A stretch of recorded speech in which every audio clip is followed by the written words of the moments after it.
पिता परमेश्वर और प्रभु यीशु मसीह के नाम में एक बार फिर आप सबका स्वागत है। जय मसीह की। तो प्यारे भाइयों और बहनों, आज हम पहुंच गए हैं हमारी क्लास नंबर 3। क्लास नंबर 3 जिसका नाम है क्रूज का रहस्य, उसका दूसरा हिस्सा भाग 2। क्रूज का रहस्य भाग 2। तो इससे पहले कि हम इस विषय में जाएं, हम ध्यान करेंगे हमारे पिछली विषय पर। क्रूज का रहस्य भाग 1 में हमने क्या सीखा? अभी तक हमने सीखा प्रभु यीशु मसीह ने यूहन्ना 12:32 में कुछ शब्द बोले और क्या बोला कि अगर मैं पृथ्वी से ऊंचा उठाया गया तो मैं सबको अपने पास खींच लूंगा। ऐसा कहकर उसने यह प्रकट कर दिया कि वह कैसी मृत्यु से मरेगा। तो पिछली क्लास में हमने सीखा एक सिद्धांत, प्यारे भाइयों और बहनों, एक कॉन्सेप्ट सीखा। वो कॉन्सेप्ट था रैंसम, छुड़ौती। और उसमें हमने क्या सीखा? उसमें हमने सीखा कि प्रभु यीशु मसीह ने जो छुड़ौती का बलिदान दिया है वो सबके लिए दिया है, सारी मनुष्य जाति के लिए दिया है। कैसे?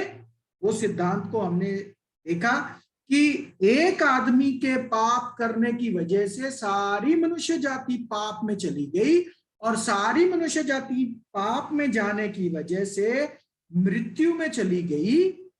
और प्रभु यीशु मसीह ने वो छुड़ौती, वो बराबर की कीमत अदा की। किसके लिए? आदम के लिए। और आदम को फायदा मिलने की वजह से सारी उसकी संतान को फायदा मिलेगा, सबको पुनरुत्थान मिलेगा। उसी तरीके से जिस तरीके से आपने और मैंने गलती नहीं की थी, लेकिन फिर भी जब हम पैदा हुए हम मृत्यु के दंड के अधीन थे। तो वो किसने पाप किया था? वो आदम ने पाप किया था। अभी आदम के लिए छुटकारा प्रभु यीशु मसीह ने दे दिया, बराबरी की कीमत अदा कर दी। वही सिद्धांत हमने, ये वाला सिद्धांत जो आपकी स्क्रीन पर है, छुड़ौती का सिद्धांत के एक के बदले एक तराजू में आदम, दूसरे तराजू में प्रभु यीशु मसीह। और हमने देखा दो ही संपूर्ण पुरुष आज तक इस पृथ्वी पर हुए। एक तो पहला आदम, दूसरा तो अंतिम आदम। प्रेरित पौलुस उनको बोल रहे हैं, पहला कुरिन्थियों 15वां अध्याय और 45 वचन में, अंतिम आदम और पहला आदम। तो आज इस विषय को थोड़ा और हम समझेंगे। जो पिछली बार जहां पे हमने छोड़ा उसके थोड़े वचन हम पढ़ेंगे जो पिछले क्लास में ही थे। मरकुस 10वां अध्याय 45 वचन हमने देखा था, क्योंकि मनुष्य का पुत्र इसलिए नहीं आया कि उसकी सेवा टहल की जाए, पर इसलिए आया कि आप सेवा टहल करें और बहुतों की छुड़ौती के लिए अपने प्राण दे। तो हमने एक वचन ये पढ़ा कि प्रभु यीशु मसीह ने बोले हुए ये शब्द, बहुतों की छुड़ौती। तो इसमें दो शब्दों को हमने समझना था। एक तो बहुतों का क्या मतलब है, एक तो छुड़ौती का क्या मतलब है। छुड़ौती का मतलब है पूरी और बराबर कीमत। बहुतों का मतलब क्या है? कॉन्टेक्स्ट में या मैक्सिमम टाइम जब बाइबल में बहुत शब्द इस्तेमाल होता है, उसका मतलब उसका मतलब क्या होता है? सारे। जैसा कि हमने वचन के जरिए पिछली बार देखा कि एक आदमी के पाप करने से बहुते पापी ठहरे। हम तो जानते हैं कि सब तो पापी हैं, तो बहुतों का वहां मतलब है सब पापी, सब। ठीक है। तो यहां पे जो प्रभु यीशु मसीह ने बोला कि प्रभु यीशु मसीह ने जो छुड़ौती का बलिदान दिया वो सबके लिए दिया। ये जो शब्द बहुते हैं, इसको समझना है कैसे? किसी और वचन के जरिए कि बहुते का मतलब क्या है। बहुते का मतलब यहां सब है। बाकी डिटेल्स के लिए इसको पूरी गहराई से मैंने क्लास नंबर 2 में एक्सप्लेन किया है, आप उसको दोबारा से जाके सुन सकते हैं, जो पिछली क्लास नहीं सुन पाए या पढ़ पाए। ठीक है, तो आगे बढ़ते हैं हम। इसी के साथ मिलता जुलता वचन, पहला तिमोथियस दूसरा अध्याय 5 और 6 वचन। पहला तिमोथियस दूसरा अध्याय 5 और 6 वचन। क्योंकि परमेश्वर एक ही है और परमेश्वर और मनुष्य के बीच में एक ही बिचवई है, अर्थात यीशु मसीह, यीशु जो मनुष्य है, जिसने अपने आप को, देखो ये, जिसने अपने आप को सबके छुटकारे के दाम में दे दिया। देखिए, प्रभु यीशु मसीह ने जो बलिदान दिया वो सबके छुटकारे के लिए दिया। इसीलिए हम हमारे प्रभु यीशु मसीह को संसार का मुक्तिदाता बोलते हैं, सेवियर ऑफ द वर्ल्ड। पहला यूहन्ना चौथा अध्याय 14वां वचन। ठीक है, और फिर अंत में चलते चलते पहले अध्याय के हमने एक वचन पढ़ा जिसमें कॉन्सेप्ट बताया गया। क्या कॉन्सेप्ट बताया गया? पहला कुरिन्थिया 15वां अध्याय 21 से लेके 22 वचन। क्योंकि जब मनुष्य के द्वारा मृत्यु आई, किसके द्वारा मृत्यु आई? आदम के द्वारा मृत्यु आई, तो मनुष्य ही के द्वारा मरे हुओं का पुनरुत्थान भी आया। तो वो कौन मनुष्य है जिसकी वजह से मरे हुओं का पुनरुत्थान होने वाला है?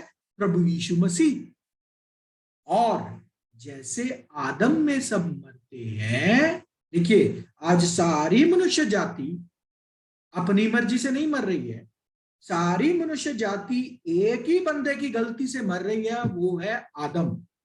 अभी वो मनुष्य जाति में सब आ जाते हैं, उसमें सारी मनुष्य जाति है, उसमें कोई धर्म का बंटवारा नहीं है। हम तो जानते हैं परमेश्वर के वचन के अनुसार कि सब के सब तो किसके बच्चे हैं? आदम के बच्चे हैं। तो जैसे आदम में सब मरते हैं, आज जो कोई भी मर रहा है वो किसमें मर रहा है? आदम के किए हुए पाप की वजह से मर रहा है, आदम के आज्ञा ना मानने की वजह से मर रहा है। तो आज सारी मनुष्य जाति आदम में मर रही है। तो जैसे आदम में सब मरते हैं, वैसे ही मसीह में सब जिलाए जाएंगे। ये बहुत बड़ी खुशखबरी, ये है सुसमाचार। सुसमाचार मतलब खुशी की खबर। यही है असली गॉस्पल जो हमें दूसरों को बताना है कि मसीह में सब जिलाए जाएंगे, जीवित किए जाएंगे। प्यारे भाई और बहन, ये है बहुत बड़ा सुसमाचार, ये है बहुत बड़ी खुशखबरी जो हमें संसार को प्रभु यीशु मसीह ने बोलने के लिए दिया कि परमेश्वर का राज्य आ रहा है। उस राज्य में सब तो जी उठेंगे, सब तो जी उठेंगे। कौन? जो आदम की संतान है, चाहे वो हिटलर हो, चाहे वो कोई भी घटिया से घटिया बंदा क्यों ना हो, सब तो प्रभु यीशु मसीह में जी उठेंगे। ये वचन बोल रहा है, ये है सुसमाचार। अभी ये कैसे होने वाला है, ये सारी बात क्या है, इस बात को हमने समझना है, इस कॉन्सेप्ट को, इस सिद्धांत को हमने समझना है, इस लॉजिक को हमें समझना है। क्या है लॉजिक? तो इस लॉजिक में आता है एक सिद्धांत, वो सिद्धांत है एक के बदले एक। वो सिद्धांत है एक के बदले एक। पिछली बार हमने देखा कि प्रभु यीशु मसीह एक ही के लिए अपनी जान दे सकते थे। दुनिया इतनी, कितने तो मर चुके हैं अब तक, प्रभु यीशु मसीह के आने तक भी कितने मर चुके थे, प्रभु यीशु मसीह के बाद भी कितने मर चुके हैं। कैसे एक प्रभु यीशु मसीह बराबर कीमत हो सकता है इतनी सारी जनसंख्या की, जो मर चुकी है, जो मरने जा रही है, जो मर रही है, सब के लिए छुड़ौती बराबर कीमत कैसे प्रभु यीशु मसीह हो सकते हैं? तो हमने समझा था एक के बदले एक का सिद्धांत। प्रभु यीशु मसीह एक है कि एक बंदे के लिए ही अपनी जान दे सकते थे। अभी हमें वो बंदा ढूंढना है पूरे ब्रह्मांड में जिसके लिए प्रभु यीशु मसीह जान दे, कीमत अदा करे, और जिससे फायदा हो जाए उसकी सारी संतान को। तो वो हमने देखा था, वो था आदम। अभी ये एक के बदले एक का सिद्धांत क्या है, इसको हमें समझना है। इब्रानिया 7 से लेके 9, 7वां अध्याय 9 से लेके 10 वचन हम पहले देखेंगे, फिर तो हम समझेंगे कि ये सिद्धांत क्या है। लेकिन इस सिद्धांत को समझने से पहले हमें एक घटना को पढ़ना पड़ेगा जो बाइबल में मेंशन है अब्राहम के विषय। तो क्या पढ़ते हैं हम? तो हम ये भी कह सकते हैं कि भी लेवी ने भी जो 10वां अंश लेता था या लेता है, अब्राहम के द्वारा 10वांश दिया। क्योंकि जिस समय मलिकिसदेक ने उसके पिता से भेंट की, उस समय यह अपने पिता की देह में था। तो प्यारे भाइयों और बहनों, यहां पे 3 कैरेक्टर्स की बात हो रही है। वो 3 कैरेक्टर कौन है? एक तो लेवी, एक तो अब्राहम, और एक तो मलिकिसदेक। इब्राहिम, लेवी, मलिकिसदेक। तो ये लेवी कौन था? लेवी याकूब के 12 पुत्रों में से एक ऐसा गोत्र था जिनको परमेश्वर ने बंटवारा नहीं दिया। उनको क्या बोला कि तुम लोग अपने 11 भाइयों से दशवांश लोगे। 11 भाइयों से तुम्हें क्या मिलेगा? दशवांश मिलेगा। और इनको चुन लिया याजकाई सेवकाई के लिए। तो लेवी है इसका पुत्र, याकूब का पुत्र। याकूब किसका पुत्र था? इसहाक का पुत्र था। इसहाक किसका पुत्र था? इब्राहिम का। तो इस सिद्धांत में हम क्या देख रहे हैं कि जब लेवी पैदा भी नहीं हुआ था, याकूब भी पैदा नहीं हुआ था, इसहाक भी पैदा नहीं हुआ था, तब इब्राहिम क्या कर रहा था? इब्राहिम दशवांश देता था किसी बंदे को। उस बंदे का नाम क्या बोला है? मलिकिसदेक। मलिकिसदेक एक राजा था और एक याचक था, और इब्राहिम मलिकिसदेक को दशवांश देता था। मलिकिसदेक को क्या करता था? दशवांश देता था इब्राहिम। तो परमेश्वर के वचन में से प्रेरित पौलुस ये स्थापित कर रहे हैं कि लेवी दशवांश लेने वाला, उसने दशवांश दिया। दशवांश लेने वाले ने दशवांश लिया कब? जब वो पैदा भी नहीं हुआ था। कब? जब इब्राहिम मलिकिसदेक को दशवांश देता था। और उस समय प्रेरित पौलुस बोलते वो कहां था? वो अपने पिता की देह में था। मतलब इब्राहिम से उत्पन्न होने वाला था इसहाक, इसहाक से उत्पन्न होने वाला था याकूब, याकूब से उत्पन्न होने वाला था लेवी। तो चौथी पीढ़ी में आने वाला लेवी 4 पीढ़ियां पहले ही इस सिद्धांत के मुताबिक दशवांश दे चुका। कब? जब इब्राहिम मलिकिसदेक को दशवांश दे रहा था। तो ये है सिद्धांत। अब इस सिद्धांत को मद्देनजर ये रखते हुए कि प्यारे भाइयों और बहनों, जब इब्राहिम की देह में हम थे, हम लोग थे जब इब्राहिम की देह में, कब? हजारों साल पहले, जब सृष्टि, जब सिर्फ 2 ही थे, आदम थी, हवा थी।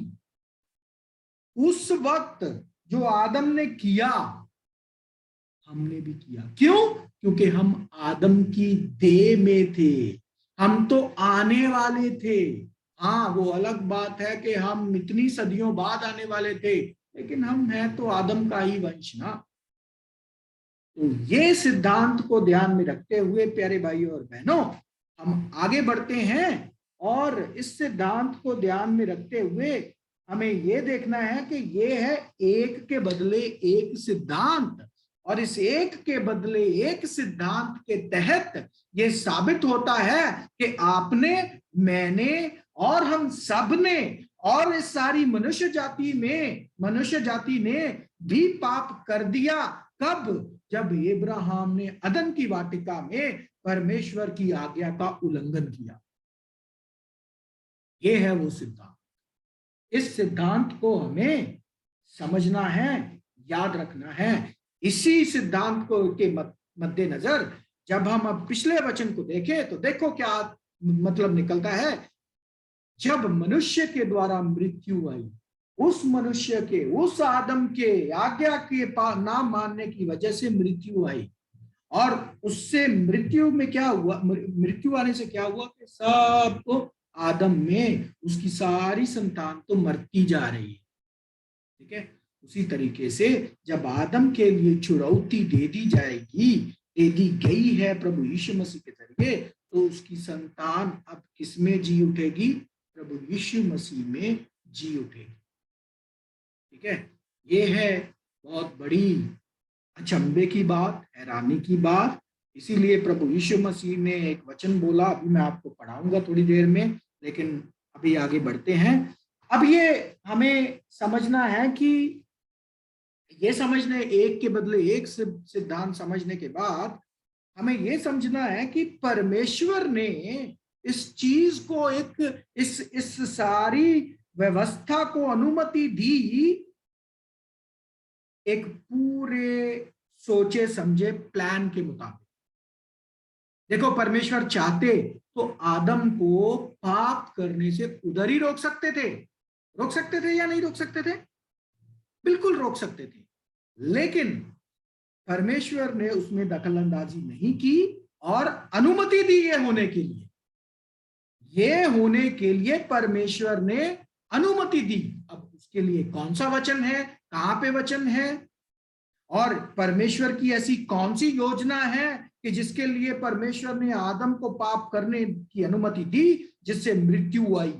तो उस योजना को, इस बहुत बड़े प्लान को हम पढ़ते हैं रोमियो, उसका 8वां अध्याय 20 और 21 वचन में। रोमियो 8वां अध्याय 20 और 21 वचन पढ़ते हैं। क्योंकि सृष्टि अपनी इच्छा से नहीं, पर अधीन करने वाले की ओर से व्यर्थता या विनाश के अधीन इस आशा से की गई कि सृष्टि भी आप ही विनाश के दास्तव से छुटकारा पाकर परमेश्वर की संतानों की महिमा की स्वतंत्रता प्राप्त करेगी। अब ये क्या बात है? ये वचन का क्या अर्थ है? इस वचन को हम कैसे समझें? इसको हमें धीरे धीरे समझना पड़ेगा प्यारे भाई। एक एक करके थोड़ा थोड़ा पीस लेके हमें समझना पड़ेगा। इस वचन को समझना बहुत जरूरी है। क्यों? क्योंकि इसमें है परमेश्वर की बहुत बड़ी योजना। अभी इस वचनों में, इन वचनों में कुछ वचनों के अर्थ हम जब ले लेंगे, फिर हमें समझ आ जाएगा कि क्या है परमेश्वर की योजना। इस वचन का मतलब हमें समझ में आ जाए। तो सबसे पहले इन वचनों में, वचन नंबर 20 में, रोमिया 8वां अध्याय उसके 20 वचन में जो समझने वाली बात है वो है, पहला शब्द है सृष्टि। कौन सी सृष्टि को परमेश्वर ने विनाश के हवाले कर दिया? कौन सी सृष्टि है? तो सृष्टि का मतलब है यहां पे प्यारे भाइयों और बहनों, पूरी मनुष्य जाति। पूरी मनुष्य जाति है सृष्टि। सृष्टि का मतलब पूरी मनुष्य जाति। आप नोट करते जाइए इसको। सृष्टि मतलब पूरी मनुष्य जाति। अभी पूरी मनुष्य जाति अपनी इच्छा से नहीं, देखिए, सृष्टि अपनी इच्छा से नहीं। इसका मतलब क्या? कि चॉइस नहीं दी गई। आपसे पूछा नहीं गया, मेरे से पूछा नहीं गया, क्या आप विनाश में जाना चाहते हो? क्या आप विनाश में जाना चाहते हो? क्या आप विनाश में जाना चाहते हो? नहीं, आपकी इच्छा नहीं पूछी गई ना। हम तो जब पैदा होते हैं तब भी विनाश की परिस्थिति में है, तभी हमें पता है कि हमने मर जाना है। इसीलिए बच्चा जब संसार में पैदा होता है वो रोते हुए ही आता है। ठीक है, तो सृष्टि यानी कि मनुष्य जाति को चॉइस नहीं दी गई कि भाई तुम्हें मृत्यु में जाना है, विनाश में जाना है या नहीं जाना है। नहीं, पर अधीन करने वाले में, अधीन करने वाला कौन है? वो है हमारे स्वर्ग में बैठे पिता परमेश्वर। हमारे पिता परमेश्वर। पिता के पास हक होता है अपने बच्चे का फ्यूचर डिसाइड करने का। हम गिरे हुए माँ बाप हैं, हम अपने बच्चों के लिए अभी से ही प्लान बनाना शुरू करते हैं ना। मैं बच्चे को डॉक्टर बनाऊंगा, मैं बच्चे को ये करूंगा, मैं बच्चे को स्कूल में पढ़ाऊंगा, मैं बच्चे के लिए ये करूंगा। तो इसी तरीके से हमारे स्वर्गीय पिता परमेश्वर ने एक योजना के तहत, अच्छी और बड़ी सोची समझी योजना के तहत मनुष्य जाति को उनकी इच्छा से नहीं बल्कि अपनी योजना के तहत विनाश के हवाले किया, व्यर्थता के हवाले किया। ये व्यर्थता क्या है? व्यर्थता का मतलब है पाप और मृत्यु की परिस्थिति में छोड़ा। पाप और मृत्यु की परिस्थिति की अनुमति मनुष्य जाति पर दी। तो आज उसका नतीजा हम देख रहे हैं, कितनी दुख, कितनी पीड़ा, कितना गम, और ऐसे चलते चलते गम सहते सहते सहते सहते सहते मनुष्य एक दिन पैदा होता है और एक दिन उसका अंत हो जाता है। तो परमेश्वर ने एक योजना के तहत इस परिस्थिति को अनुमति दी, पाप और मृत्यु को अनुमति दी। क्यों दी? एक आशा के, एक आशा। परमेश्वर ने एक आशा की, एक होप। क्या थी वो आशा? अगला वचन। वो आशा थी इस सृष्टि आप ही विनाश के दास्तर से छूटे। लेकिन इस वचन को समझने से पहले 20 वचन में कुछ बातें हम पढ़ लेंगे कि अधीन करने वाला जो है वो कौन है? स्वर्गीय पिता। कैसे? वचन पढ़ते हैं हम, अफसियों की किताब 3 अध्याय 14 से लेके 15 वचन।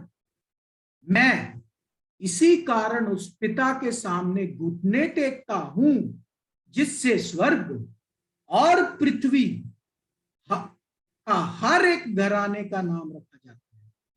स्वर्ग और पृथ्वी में मौजूद सारे लोगों का एक ही बाप है, स्वर्गीय पिता परमेश्वर, जिसके सामने हम अपने घुटने टेकते हैं, हम झुकते हैं। तो पिता परमेश्वर हैं, हमारे सृष्टिकर्ता।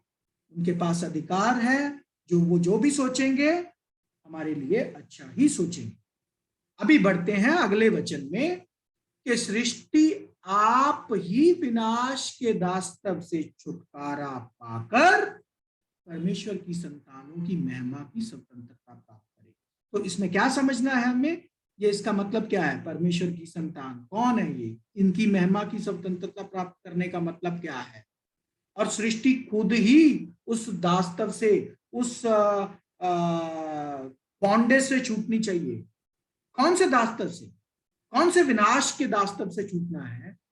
विनाश का दास्तव में 2 चीजें, एक तो है पाप, एक तो है मृत्यु। इन दोनों से सृष्टि को खुद ही छूटना है। ये आशा पिता परमेश्वर ने की और ये आशा में पिता परमेश्वर ने सफलता भी प्राप्त की हमारे प्रभु यीशु मसीह के जरिए। अब ये बात क्या है, इसमें हम जाए। ठीक है, इसका अर्थ क्या है?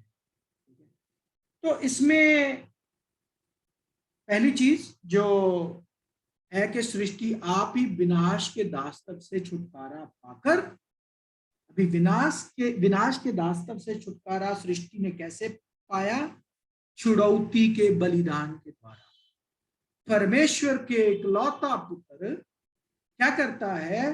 मनुष्य बन के आता है और मनुष्य बनकर बलिदान देता है, एक के बदले एक बलिदान देता है, उस सिद्धांत के तहत छुड़ौती देता है, पूरी बराबर कीमत देता है, जिससे क्या होगा? छुटकारा। क्या छुटकारा? पुनरुत्थान। सबका पुनरुत्थान, आदम की सारी संतान का पुनरुत्थान, जी उठना, यह है छुटकारा। पाप से, मृत्यु से तो हो गया, पाप से वो होना बाकी है। अभी मृत्यु से भी, मेरे कहने का मतलब संसार की उद्धारता अभी बाकी है, तो वो हो जाएगा, बहुत जल्दी होने वाला है। इसकी गहराइयां, इस बात को हम समझ जाएंगे आने वाले विषयों में। ठीक है, तो प्रभु यीशु मसीह ने क्रूस की मृत्यु के द्वारा विनाश के दास्तव से हमारा छुटकारा करवाया। और वो किससे आया? मनुष्य में से ही आया। मनुष्य जाति में कोई ऐसा पैदा हुआ जिसका नाम था यीशु। यीशु ने सलीब पर अपनी जान दी और हमारा छुटकारा करवाया। पूरी मनुष्य जाति का छुटकारा करवाया। पाप से भी कराया और मृत्यु से भी कराया और पाप से भी कराएंगे।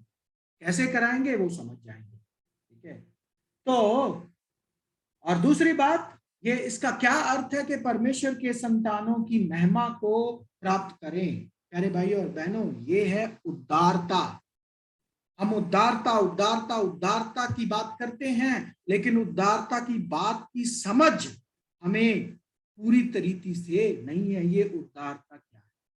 उद्धारता ये है प्यारे भाइयों और बहनों कि पिता परमेश्वर, हमारे स्वर्गीय पिता परमेश्वर पूरी मनुष्य जाति को पाप और मृत्यु की परिस्थिति से निकालने वाले हैं, इस दास्तव से निकालने वाले हैं, इस गुलामी से निकालने वाले हैं। प्यारे भाइयों और बहनों, कैसे होगा वो? उसका कोई ना कोई तरीका होगा जो वचन में होगा। तो वो कैसे होने वाला है उसको हम अभी समझेंगे। ये कैसे परमेश्वर की उद्धारता का काम कैसे चलेगा, परमेश्वर कैसे मनुष्य जाति को पाप और मृत्यु के दास्तव से छुड़ाएंगे, उस कॉन्सेप्ट को, उस बात को हम वचनों के जरिए समझें। तो परमेश्वर की क्या योजना है, उद्धारता की योजना, हम पढ़ने के लिए जाएंगे वचन।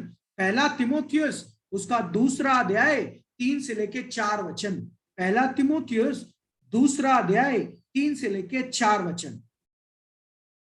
यह हमारे उद्धारकर्ता परमेश्वर को अच्छा लगता और भाता भी है, जो यह चाहता है। कौन चाहता है? ये परमेश्वर, आप और मैं नहीं। जो यह चाहता है कि सब मनुष्यों का उद्धार हो। ये लाइन को अंडरलाइन कीजिए कि सब मनुष्यों का उद्धार हो, पहली बात। और वह सत्य को भली भांति पहचान ले। किसको पहचान ले? सत्य को। सत्य क्या है प्यारे भाइयों और बहनों? सत्य क्या है? सत्य है यूहन्ना 17वां अध्याय उसका 17 वचन, 13 वचन सत्य है। अब परमेश्वर की इस योजना के 2 पहलू हैं। एक तो सब मनुष्यों का उद्धार होना चाहिए, पहली बात। दूसरा, वो सत्य को भली भांति पहचान ले। इसका क्या अर्थ है? इसको हमें थोड़ा गहराई में जाके समझना पड़ेगा। इसका मतलब क्या है? ये है परमेश्वर की इच्छा। हम बोलते हैं ना, परमेश्वर की इच्छा, परमेश्वर की इच्छा, परमेश्वर की इच्छा, परमेश्वर की इच्छा। ये है परमेश्वर की इच्छा। कैसे बोल सकते हैं? लिखा है आपके सामने 4थे वचन में। क्या? जो यह चाहता है। कौन चाहता है? उद्धार करता परमेश्वर यह चाहता है कि सब मनुष्य का उद्धार हो और सत्य को भली भांति पहचान ले। और वे कौन? सब मनुष्य। सब मनुष्य तक सत्य पहुंचना है प्यारे भाई और बहनों, तभी जाके पाप से छुटकारा होगा। ठीक है, तो ये कैसे होने वाला है? इसमें 2 चीजें हैं। एक तो उद्धार होने का मतलब क्या है, एक सत्य के ज्ञान तक पहुंचने का मतलब क्या है, उसको हमें समझना है। लेकिन उससे पहले प्यारे भाइयों और बहनों, जो अब तक हम जानते हैं, हम क्या बोलते हैं? हम क्या बोलते हैं? प्रभु यीशु मसीह पे विश्वास करो, परमेश्वर के वचनों को स्वीकार करो, तुम्हारा उद्धार होगा। हम मसीह होने के नाते जब दूसरों को गवाही देते हैं, हम ऐसा बोलते हैं, प्रभु यीशु मसीह पे विश्वास करो, परमेश्वर का वचन पढ़ो, तुम्हारा उद्धार होगा। ऐसा ही बोलते हैं ना। लेकिन यहां पे मैटर जो है वो उल्टा है। परमेश्वर की योजना के तहत पहले उद्धार है, फिर सत्य का ज्ञान है। सत्य का ज्ञान मतलब क्या है? परमेश्वर के वचनों का सही समझना। परमेश्वर के वचनों को लोग तब समझेंगे सही जब उनका उद्धार होगा। अब ये उद्धार होना क्या है, सत्य का ज्ञान क्या है, इस बात को हमें समझना है। पहली बात तो क्या, परमेश्वर चाहते हैं सब मनुष्यों का उद्धार। ये वाला हिस्सा, इसका मतलब क्या है? सब मनुष्यों के उद्धार के विषय में ये बात है प्यारे भाइयों और बहनों, कहां से उद्धार होना? क्योंकि ऐसे बहुत सारे लोग मर चुके हैं जो सत्य को जानते ही नहीं थे, परमेश्वर के वचन को जानते नहीं थे। तो उनके लिए उद्धार का क्या मतलब हुआ? उद्धार क्या है उनके लिए? ठीक है, तो परमेश्वर, उनकी तो कोई गलती नहीं थी ना कि उन तक सच्चाई नहीं पहुंची, उन तक परमेश्वर का वचन नहीं पहुंचा। और परमेश्वर का वचन तो पूरी तरह से तैयार हुआ है 96 ईस्वी में जाके।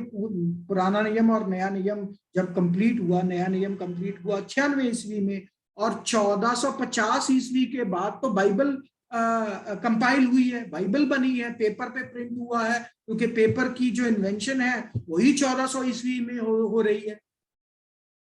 तो उनकी क्या गलती? उन्होंने पाप किया, वो मर गए, तो इनका इसका मतलब क्या, उनको उद्धार ही नहीं मिलेगा जिन्होंने परमेश्वर के वचन को नहीं जाना? ये तो अन्याय हुआ ना, उनकी तो नहीं गलती ना। जीना और मरना, पैदा होना परमेश्वर के अनुग्रह से होता है ना। हम तो भजन संगीता 119 का 5 में पढ़ते हैं ना, ये 119 का 3 में, कि बच्चे तो परमेश्वर की देन होते हैं। तो अगर कोई पैदा होता है वो परमेश्वर की अनुमति से ही पैदा होता है। ठीक है, तो प्यारे भाई और बहनों, इस बात को हमें समझना है कि ये उद्धार का मतलब क्या है। उद्धार का मतलब है मुर्दों में से जी उठना, पुनरुत्थान। ठीक है, मान लो मैं अविश्वासी था, मुझे मौका नहीं मिला प्रभु यीशु मसीह को जानने का, मुझे मौका नहीं मिला सत्य जानने का, मैं मर गया, तो क्या मेरा उद्धार नहीं होगा? परमेश्वर के अनुग्रह से, प्रभु यीशु मसीह के छुटकारे की कीमत से, छुड़ौती की कीमत से जो उन्होंने आदम के लिए दी, मेरे पास एक मौका है, परमेश्वर मुझे जीवित करेंगे, मेरा उद्धार करेंगे। किससे उद्धार करेंगे? मृत्यु से उद्धार करेंगे, मुझे दोबारा से मेरा पुनरुत्थान हो जाएगा। ठीक है, इस वचन को हम पढ़ते हैं, ये उद्धार के रिलेटेड इस वचन को प्रेरितों के काम 24वां अध्याय 15 वचन, प्रेरितों के काम 24वां अध्याय 15वां वचन। और परमेश्वर से आशा रखता हूं जो वे आप भी रखते हैं, धर्मी और अधर्मी दोनों का जी उठना होगा। देखिए, धर्मी कौन? प्रभु यीशु मसीह पे जो विश्वास करता है वो धर्मी, जिसको हम विश्वासी बोलते हैं। अधर्मी कौन? जो प्रभु यीशु मसीह पे विश्वास नहीं करता, वो अधर्मी। दोनों का जी उठना होगा प्यारे भाई और बहनों। ये है बहुत बड़ी खुशखबरी, ये है उद्धार, कि मैं विश्वासी भी नहीं था, लेकिन प्रभु यीशु मसीह के सलीब के बलिदान के द्वारा मैं जी उठा, मुझे मौका मिल गया। मुझे मौका कोई और नहीं देगा, मुझे मौका परमेश्वर दे रहे हैं। परमेश्वर चाहते हैं मेरा उद्धार हो। और वचन आपके सामने, धर्मी और अधर्मी दोनों का जी उठना होगा। एक और वचन पढ़ते हैं जो प्रभु यीशु मसीह ने बोला। प्रभु यीशु मसीह ने क्या बोला? प्रभु यीशु मसीह ने क्या बोला? यूहन्ना 5वां अध्याय 28 वचन, इससे अचंबा मत करो। हाँ, ये बहुत हैरानी वाली बात है। इस बात पर तुम्हें हैरान होने की जरूरत नहीं है, क्योंकि वह समय आता कि जितने कब्रों में हैं उसका शब्द सुनकर निकलेंगे। जितने कब्रों में हैं, कहां से? कब्रों में, उसका शब्द सुनकर निकलेंगे। तो अभी प्रश्न ये उठता है कि जो जल गए या जिनकी बॉडीज नहीं मिली, बॉम्ब ब्लास्ट में मर गए, क्या वो नहीं जी उठेंगे? ये कब्रों में से जो जिनको दफनाया जाता है, क्या वही कब्रों में से बाहर आएंगे? और दूसरी बात, जिसको दफना दिया जाता है थोड़े समय बाद तो वहां कुछ भी नहीं होता है, उधर तो बॉडी का नाम निशान भी नहीं होता है, मिट्टी बन जाता है सब कुछ। तो उधर से क्या निकलेगा फिर, उधर से क्या निकलेगा? ये है परमेश्वर की पावर कि जो शरीर भी बचा नहीं, जिसकी हड्डियां भी चूर चूर हो गई, खाक बन गई, परमेश्वर के अनुग्रह से जी उठेंगे सब। उसका शब्द सुनकर कहां से निकलेंगे? कब्रों में से निकलेंगे, कब्रों में से निकलेंगे। किस चीज के लिए निकलेंगे अभी हम थोड़ी देर में देखेंगे, ठीक है। लेकिन अभी मैं आपको समझा रहा हूं उद्धार क्या है। उद्धार किसी का तब होगा जब वो मृत्यु से छूट जाएगा, और प्रभु ने मृत्यु से छुटकारे के लिए अपनी जान दे दी, सबको मृत्यु से छुड़ाने के लिए। वही वचन हम पढ़ा, पहला कुरिन्थियों 15वां अध्याय 21 और 22 वचन, जैसे आदम में सब मरते हैं, मसीह में सब जीवित किए जाएंगे, ठीक है। एक और वचन पढ़ लेते हैं, फिर हम थोड़ा इस पे बात करेंगे। यशाया 26वां अध्याय, देखिए मैंने नए नियम में 2 वचन पढ़े, अभी हम दो वचन पुराने नियम में भी पढ़ेंगे। भविष्यवाणियों में ये लिखी हुई बातें हैं। यशाया 26वां अध्याय 19वां वचन, तेरे मरे हुए लोग जीवित होंगे, मुर्दे उठ खड़े होंगे, हे मिट्टी में बसने वालों। देखो, तेरे मरे हुए लोग क्या होंगे? जीवित होंगे, मुर्दे उठ खड़े होंगे। हे मिट्टी में बसने वालों, जो मिट्टी में चले गए, जो खाक हो गए, जो मर गए, जाग कर जय जयकार करो, क्योंकि तेरी ओस ज्योति से उत्पन्न होती है और पृथ्वी मुर्दों को लौटा देगी। मुर्दे कहाँ हैं? पृथ्वी में। मुर्दे कहीं ऊपर नहीं गए हैं, मुर्दे कहाँ हैं? पृथ्वी में। पृथ्वी मुर्दों को लौटा देगी। प्यारे भाई और बहनों, ये वचनों को ध्यान से पढ़ना बहुत जरूरी है प्यारे भाई और बहनों। ये देखिए, पृथ्वी मुर्दों को लौटा देगी। मैं कोई अपनी तरफ से वचन नहीं लेके आ रहा हूं, ये आपकी बाइबल में है। अपनी बाइबल आप अपने पास रखो और पढ़ो और ध्यान दो, ध्यान से पढ़ो। परमेश्वर के वचनों में बहुत गहराई है, एक एक वचन में गहराई। अब ये पुनरुत्थान क्या है, उसमें हमें जाने से पहले एक और वचन पहले पढ़ लेते हैं। दानियल 12वां अध्याय 2 वचन, दानियल 12वां अध्याय 2 वचन, और जो भूमि के नीचे सोए रहेंगे, यानी जो मर गए हैं, उनमें से बहुत से लोग जाग उठेंगे।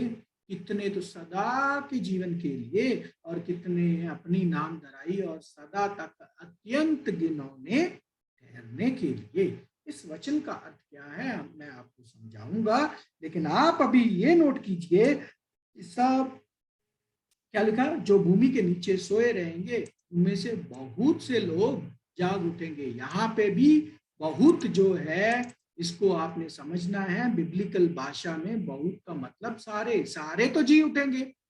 प्रभु यीशु मसीह में सारे तो जी उठेंगे। जैसे आदम में सब मरते हैं, मसीह में सबको अंडरलाइन करना है, जिलाए जाएंगे, ठीक है। 4 वचन आपके सामने हमने पढ़े, प्रेरितों के काम से, यूहन्ना से, यशाया से, दानियल से, जो ये बता रहे हैं कि पुनरुत्थान होगा। पुनरुत्थान कहां से होगा? ऐसा नहीं कि मां की कोख से होगा, कि मैं एक नया जन्म लूंगा और मैं नए जन्म में बालू, या पता नहीं ऐसे कितने वो शिक्षाएं फैली हुई हैं इस संसार में। पुराने जन्म में आप ये थे, अगले जन्म में आप ये होगे, ऐसा होगा वैसा होगा। ये जन्मों का सिलसिला, ये तो बहुत बड़ी गलत शिक्षा है प्यारे भाई और बहनों। आप और मेरा पहला ही जन्म है, हम पहली ही बार मरेंगे, और अगर वफादार नहीं रहे तो दूसरी मृत्यु में जाएंगे। बाइबल में 2 ही मृत्यु है, हम सब पहली मृत्यु मरने वाले हैं। हम कोई पिछले जन्मों में मर नहीं चुके हुए, हमारा कोई पुराना पिछोकड़ ऐसा नहीं है कि हमने पिछले जन्म में ये कर्म किए और इस जन्म में हम ये भुगत रहे हैं। ऐसा कुछ नहीं है, ये बाइबल की शिक्षाओं के बिल्कुल विरुद्ध है, ऐसा बिल्कुल भी नहीं, ठीक है। अभी हमें समझना है ये पुनरुत्थान क्या होता है। पुनरुत्थान अलग अलग धर्म अलग अलग तरीके से समझते हैं। जो हमारे हिंदू भाई बहन है या बुद्धिस्ट भाई बहन, वो इस जो मैंने आपको बोला जन्म का सिलसिला जो है वो 84 लाख वाला सिलसिला, कभी कुत्ता बन गया, कभी ये बन गया, कभी वो बन गया, कभी ये बन गया, तो फिर ऐसे 84 लाख भुगत कर फिर मैं इंसान के जामे में आऊंगा, तो ये साइकिल चलता ही रहेगा। ये उनकी धारणा है, ये उनका विश्वास है। ठीक है। मुस्लिम लोग पैराडाइज में विश्वास करते हैं। पैराडाइज जैसे बोलते हैं कि कोई ऐसी जगह है जहाँ पे क्या बोलते हैं आत्मिक लोग, मतलब आत्माओं को रखा जाता है, वैसा वो विश्वास करते हैं। हम कैसे समझे ये पुनरुत्थान क्या होता है? पुनरुत्थान का मतलब पता क्या है? फॉर एग्जाम्पल, मैं मान लो अभी मैं बोलते बोलते मर जाऊं, और जिस दिन पुनरुत्थान का समय आए, मैं इसी परिस्थिति में यही चेहरे के साथ यही सब कुछ ऐसा ही, इस ऐसी परिस्थिति में मैं परमेश्वर की शक्ति से जी उठूंगा। ये है पुनरुत्थान। ये है पुनरुत्थान का मतलब। पुनरुत्थान शब्द जो है वो एक्चुअल में कहां से शब्द आया है? पुनरुत्थान शब्द है ग्रीक शब्द एनास्टेसिस। एनास्टेसिस ग्रीक शब्द है जिसका नाम है एनास्टेसिस। उसका नंबर है 386। 386 ग्रीक भाषा का शब्द है एनास्टेसिस। एनास्टेसिस का मतलब होता है, जिसका मतलब है पुनरुत्थान, रेजरेक्शन इंग्लिश में, उसका मतलब होता है जीवन के लिए दोबारा से खड़े कर देना। जीवन के लिए दोबारा से खड़े कर देना। पुनर्जन्म की बात नहीं कर रहे हैं हम, पुनर्जन्म नहीं, पुनरुत्थान। पुनरुत्थान। पुनरुत्थान का मतलब क्या है कि जिस परिस्थिति में आप मरे हो उस परिस्थिति में ही आपको जीवित कर दिया जाएगा परमेश्वर की शक्ति के जरिए। इस बात को हमने देखा कि मुर्दे कहां से आएंगे? कब्रों में से आएंगे, और कब्र में जिस परिस्थिति में आप गए उसी परिस्थिति से आप बाहर आओगे। चाहे आपको जलाया जाए, चाहे आपको आपकी बॉडी मिले या ना मिले, उससे कुछ लेना देना नहीं है।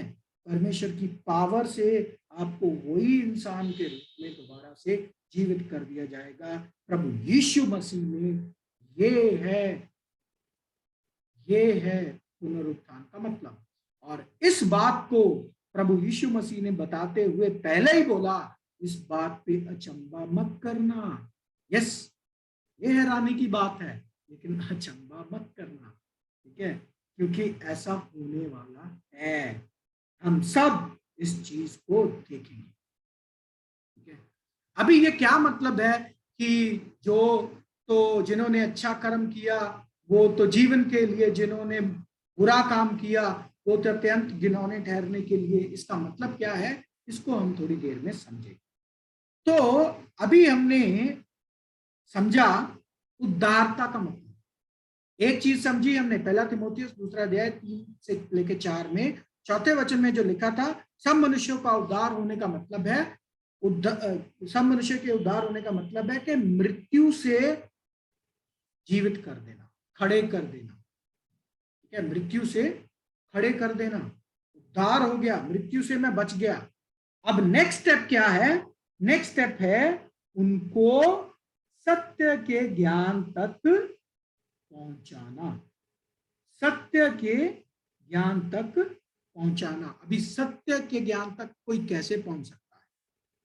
सत्य के ज्ञान तक पहुंचने का मतलब है, अगर आपको परमेश्वर के वचनों का सही रीति से समझ आ जाए तो हम पाप छोड़ देंगे।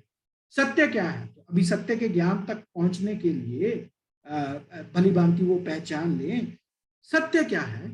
सत्य है तेरा वचन सत्य है। अभी हम दूसरा हिस्सा देख रहे हैं। तेरा वचन क्या है?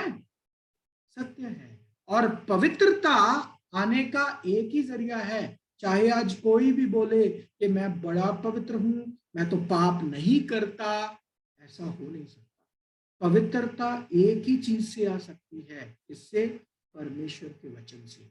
परमेश्वर का वचन ऐसा पानी है जो हमें साफ करता है, बाहरी नहीं, अंदरूनी तौर पर साफ करता है। हम पाप को छोड़ते हैं, पाप के तजुर्बों को छोड़ते हैं, इसीलिए बोला ये वचन में, यूहन्ना 17वां अध्याय 17 वचन, सत्य के द्वारा उन्हें पवित्र कर, तेरा वचन सत्य है। तो ये है उद्धारता कि परमेश्वर चाहते हैं कि पहले सब मनुष्य को जीवित किया जाएगा। कहां से? मृत्यु से। जब वो मृत्यु से जी उठे फिर उनको नॉलेज देनी है किस चीज की? सत्य की। किस चीज की नॉलेज देनी है? सत्य की। सत्य क्या है?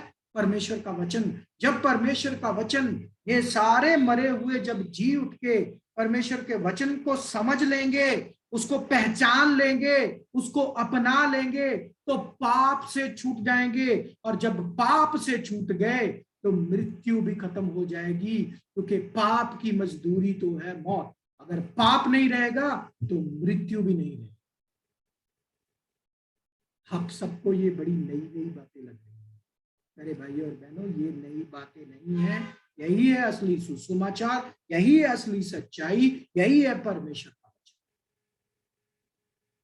बात पढ़ लीजिए कि परिस्थिति कैसे होने वाली है इस धरती की। इस धरती की परिस्थिति कैसी होने वाली है जब पूरी मनुष्य जाति को सत्य की पहचान हो जाएगी, जब उनको मौका मिल जाएगा सत्य को पहचानने का। सत्य क्या है? परमेश्वर का वचन। और ऐसा दिन आने वाला है, हर मनुष्य परमेश्वर के वचन को सीखने वाला है, समझने वाला है, अपनाने वाला है। ये बात पढ़ लीजिए, हबक्कूक 2 अध्याय 14वां वचन, भविष्यवाणी के रूप में ये बोला हुआ वचन जो अभी तक इंतजार कर रहा है पूरा होने के लिए। 14 हबक्कूक 2 अध्याय 14वां वचन हम पढ़ लेते हैं। क्योंकि पृथ्वी यहोवा की महिमा के ज्ञान से ऐसी भर जाएगी, माफ कीजिए यहाँ पे 17 लिखा है लेकिन ये 14वां वचन है। मैं ठीक भी कर लिया है आपके सामने, मुझे माफ कर दीजिएगा आप, ताकि मैं भूल ना जाऊं। क्योंकि पृथ्वी यहोवा की महिमा के ज्ञान से ऐसी भर जाएगी जैसे समंदर जल से भर जाता है। मतलब जैसे समंदर में पानी पानी पानी पानी पानी पानी होता है, ऐसे ही परमेश्वर का ज्ञान, सत्य का ज्ञान, ये सच्चाई जो आज हम सीख रहे हैं, ये सारी पृथ्वी पर फैल जाएगी, सारे मनुष्यों में फैल जाएगी। ये हबक्कूक 2:14 में बोला। सेम भविष्यवाणी यशाया ने भी की, 11वां अध्याय 9 वचन, यशाया 11वां अध्याय 9 वचन, मेरे सारे पवित्र पर्वत पर ना कोई दुख होगा। देखिए परमेश्वर बोलते कोई दुख नहीं होगा और ना हानि करेगा, क्योंकि पृथ्वी यहोवा के ज्ञान से ऐसी भर जाएगी जैसे जल समंदर में भरा रहता है। परमेश्वर के सत्य का ज्ञान, परमेश्वर का सत्य क्या है? बाइबल। प्यारे भाइयों और बहनों, परमेश्वर का वचन, तेरा वचन सत्य है। परमेश्वर का ज्ञान है इस बाइबल में, और ये ज्ञान धरती पर ऐसा फैलेगा, ऐसा फैलेगा, ऐसा फैलेगा, ऐसा फैलेगा, सारी पृथ्वी को भर देगा, सारी पृथ्वी को। यानी कि सारी मनुष्य जाति सत्य के ज्ञान तक पहुंच जाएगी। कब? जब उनका उद्धार हो जाएगा। और यही है परमेश्वर की इच्छा, यही है परमेश्वर की इच्छा। क्या परमेश्वर चाहते हैं? सब मनुष्य का उद्धार हो और सब वह सत्य को भली भांति पहचान ले। प्यारे भाइयों, और ये होगा, इसके बारे में भविष्यवाणी हम पढ़ते हैं यिर्मयाह 31 अध्याय और 34 वचन। यिर्मयाह 31 अध्याय और 34 वचन पढ़ते हैं। और तब उन्हें फिर एक दूसरे से यह ना कहना पड़ेगा कि यहोवा को जान, क्योंकि यहोवा की यह वाणी है। अंडरलाइन कीजिए, किसकी वाणी है? ये आपकी वाणी नहीं है, ये किसी और की वाणी नहीं है, ये दूरदर्शन की वाणी नहीं है, ये किसी रेडियो की वाणी नहीं है, ये यहोवा की वाणी है, परमेश्वर की वाणी है, आकाश से की हुई वाणी है, आकाशवाणी है, सत्य है। ये यहोवा की यह वाणी है कि छोटे से लेकर बड़े तक सब के सब मेरा ज्ञान रखेंगे, क्योंकि मैं उनके अधर्म को क्षमा करूंगा और उनके पाप फिर स्मरण न करूंगा। प्यारे भाइयों, छोटे से लेके बड़े तक सबको पता होगा परमेश्वर कौन है, परमेश्वर का ज्ञान प्राप्त करने के लिए हमें कहाँ जाना है, और सबके सब परमेश्वर का ज्ञान रखेंगे। ये है पृथ्वी की परिस्थिति होने वाली बड़ी जल्दी, बड़ी जल्दी ये परिस्थिति होने वाली है। प्यारे भाइयों और बहनों, ये आपके सामने वचन हम पेश कर रहे हैं, और इन वचनों के में बहुत बड़ा आशीर्वाद है। इनको ध्यान से पढ़िए प्यारे भाइयों और बहनों। लेकिन चलो, आप बोल सकते हो कि भाई ओके ठीक है ब्रदर, हम ये बात मानते हैं, लेकिन इतने लोगों के लिए जगह कैसे होगी? अभी तो इंडिया में ही इतनी आबादी है, इतना भीड़ है, कहाँ पे लोगों को तो घर नहीं मिलने में दिक्कत है, और कहाँ पे एडजस्ट होंगे इतने लोग जो मर चुके हैं? जब वो भी जी उठ के आ जाएंगे, और जो मर रहे हैं वो भी जब जी उठ के आ जाएंगे, तो इतने लोगों के लिए जगह कहाँ होगी? आपके मन में प्रश्न आ सकता है, बड़ा जायज जायज प्रश्न है। तो चलो, इतने लोगों के लिए जगह क्या होगी उसके विषय में कुछ बात पढ़ते हैं। ठीक है, पहली बात नोटिस करने वाली, जब परमेश्वर ने आदम और हवा को अदन की वाटिका में आशीर्वाद दिया, क्या बोला?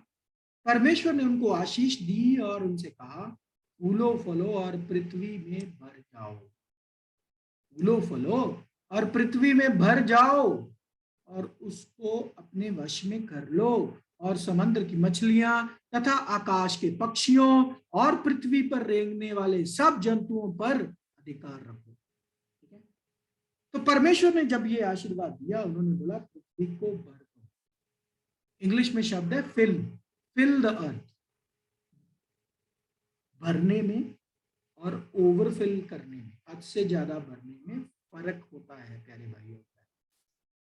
परमेश्वर को सब पता है, परमेश्वर के पास सारी प्लानिंग है प्यारे भाइयों और बहनों। परमेश्वर को पता है कब ये पैदा होने के सिलसिले को खत्म करना है। ये पैदा होने का सिलसिला खत्म होने वाला है बड़ी जल्दी।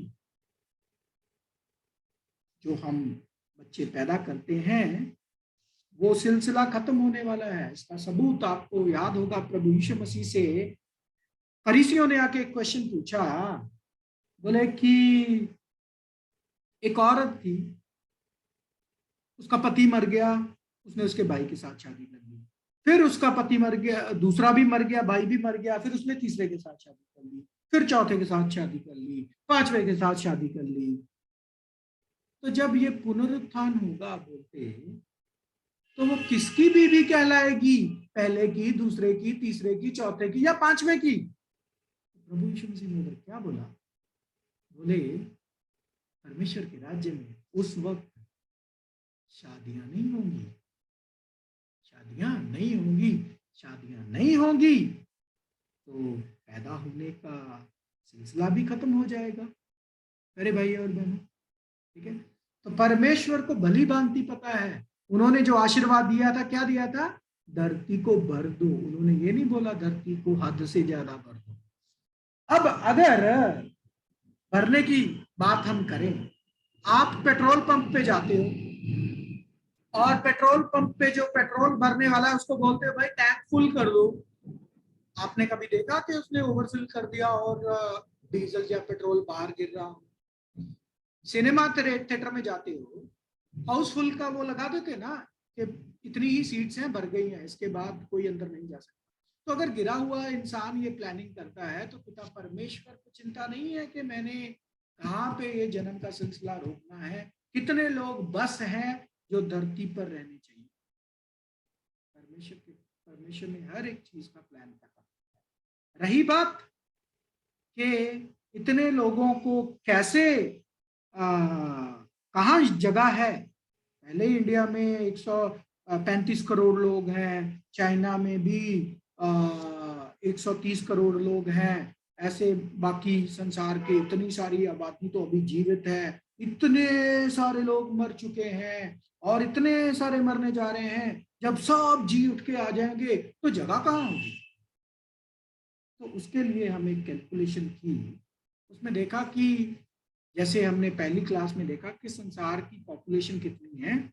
संसार की पॉपुलेशन थी 7.385 ऐसे कुछ बिलियन लोग। मतलब क्या कि 3 और 3 6 और 3 9, 6 के नीचे 10 जीरो, मतलब 7 के नीचे 10 जीरो लगा लो, 7 बिलियन पीपल लगा लो, ठीक है, जो जीवित है। और मान लो 25 से 30 बिलियन लोग या जो मर गए, ठीक है। तो अभी इन लोगों को अगर हम इंडिया के क्षेत्रफल में ही एडजस्ट करने की कोशिश करें ना, इंडिया का क्षेत्रफल है क्या बोलते हैं 2,40,000, 24 lakh square kilometre, 24 lakh square kilometre, यानी कि 2.4 ट्रिलियन मीटर्स, स्क्वायर मीटर्स। और अगर हम पूरी आबादी को जो मर गए, यानी कि 25 से 30 बिलियन लोग जो मर गए, फॉर एग्जाम्पल, सिर्फ एग्जाम्पल ले रहा हूँ, और जो जीवित हैं, अगर खाली इनको ही इंडिया में सेटल करने की बात करें तो क्षेत्रफल से डिवाइड करके जो एक एक बंदे के हिस्से में जगह आएगी वो आएगी 24 foot by 15 foot. 24 foot by 15 foot, माफ कीजिए मैं वो कैलकुलेशन इधर नहीं डाल पाया, मुझे मौका नहीं मिला, लेकिन मैं आपको सिर्फ ये ऐसे ही बता रहा हूँ, ये लेसन में है, आप ध्यान से पढ़ लीजिएगा, उसमें ये सारा आपको मिल जाएगा। तो इन नटशेल में बोलूं, अगर पूरे संसार की पॉपुलेशन, अगर उदाहरण के तौर पर अगर हम गिनती गिन ले कि 35 बिलियन लोग मर गए और 7 बिलियन लोग जो जिंदा है, अगर इन सबको मिलाकर अगर इंडिया में ही सेटल करना पड़े, 24 बाय 15 फुट का हर एक के पास हिस्सा आएगा जमीन का। जरा सोच लो, ऐसी कितनी जमीन खाली पड़ी है जो पहाड़ों से भरी पड़ी है, जो रहने के अभी लायक नहीं है, जिधर कोई नहीं रहता है। परमेश्वर को सब पता है, परमेश्वर सबका इंतजाम करके रखे हुए हैं, ये परमेश्वर की योजना के तहत है, बिना परमेश्वर की योजना के आउट ऑफ कंट्रोल कुछ नहीं है। परमेश्वर सब जानते हैं और इसका सबूत आपको मैं देता हूं, आप भली भांति समझते हैं। पहले एक जमाना था, हमारे से ऊपर 3 पीढ़ी, हमारे से ऊपर 4 पीढ़ी अगर नजर मारो, एक जमाना था एक एक घर में, एक एक परिवार में कितने बच्चे होते थे? 10-10 बच्चे होते थे, 12-12 बच्चे होते थे, ठीक है। फिर एक ऐसा दौर आया, जो नेक्स्ट दौर, उसमें क्या हो गया, 6-6 7-7 बच्चे तक पहुंच गई बात, ठीक है। आज से 50 साल पहले या 60 साल पहले अगर आप नजर मारो तो कितने बच्चे? 7-7, 8-8, 6-6, 5-5 ऐसे बच्चे होते हैं। लेकिन 90s में ऐसा दौर शुरू हुआ कि सरकारों की ओर से ही एक स्लोगन निकला, हम दो हमारे दो, 2 बच्चों से ज्यादा नहीं करने हैं भाई, आबादी बढ़ रही है। इंसानों ने ही डिसाइड किया, लेकिन परमेश्वर इस चीज की अनुमति दे रहे हैं और परमेश्वर की योजना के तहत चल रहा है ये। तो हम दो हमारे दो की परिस्थिति आ गई 90s में। और जब हम आगे अब बढ़े 2006-7 के बाद, तो लोगों ने और उसको वो कर दिया, क्या कर दिया, हम दो हमारे एक, हम दो हमारे एक। और बाहर के देशों में तो हमने बोला हम दो और हम दो, बस, ना हमारा एक ना हमारे दो, बच्चा चाहिए नहीं। बहुत से लोग ये बोलते खुद से कि बच्चा नहीं चाहिए। तो ये सब क्या है? एक योजना के तहत है, हम बिल्कुल परमेश्वर के राज्य की ओर बढ़ रहे हैं प्यारे भाइयों और बहनों। हम क्लाइमेक्स में हैं, हम क्लाइमेक्स में हैं। आप सब देख रहे हो ये रशिया यूक्रेन, ये सब क्या है? ये परमेश्वर की अनुमति से ही है। मत्ती 24वां अध्याय अगर आप पढ़ो, सबके निशान तो आपने दिख रहे हैं, सब तो दिख रहा है हमारी आंखों के सामने। वो भविष्यवाणियां, हम ऐसे आशीर्वादित समय में रह रहे हैं